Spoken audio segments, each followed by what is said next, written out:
இந்த வீடியோவில் கைரேகை பார்க்கும் முறை குறித்து நாம் காணலாம்.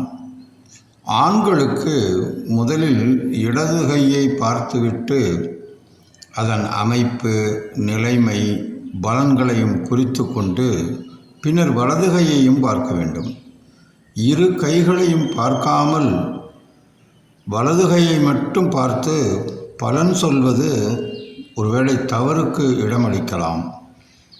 வலது கை நவாம்சம் போன்றதாகும்.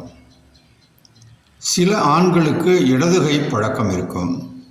பெரும்பாலும் எதற்கும் இடது கையையே உபயோகிக்கும் பழக்கம் உள்ளவர்களுக்கு இடது கையை ராசியைப் போல் பார்த்து கொள்ள வேண்டும். பெண்களுக்கு வலது கையே முக்கியமானதாகும். அதை கொண்டுதான் பலனும் சொல்ல வேண்டும். அடுத்த கையையும் பார்த்து சில தெளிவற்ற ரேகைகளை விளக்கி கொள்ள வேண்டும். சில பெண்களின் இடது கையை பார்த்து கணவரின் விவரங்களை கூறுவதும் உண்டு. பொதுவாக எந்த கை ஒருவருக்கு அவர்கள் செய்கின்ற வேலையில் முன்னிற்கிறதோ அந்த கைதான் நிகழ்கால பலன்களை கூறும். கைரேகை பார்ப்பதற்கென்றே சில விதிமுறைகள் உள்ளன.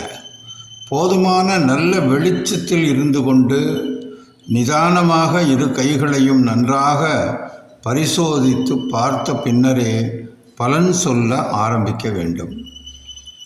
சூரியன் மறைந்த பிறகோ விளக்கு வெளிச்சத்திலோ பார்க்கக்கூடாது.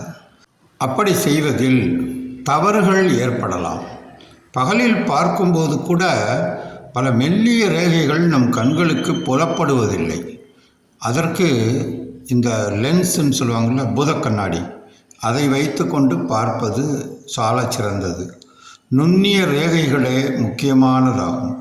அதை போன்றே கிரகமேடுகளையும் அங்குலாஸ்திகளையும் நகங்களையும் பரிசீலித்து அவற்றின் தன்மைகளையும் ஆராய்ந்து பின்னரே பலன் சொல்ல வேண்டும்.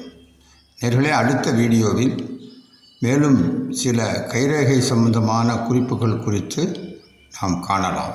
நன்றி, வணக்கம்.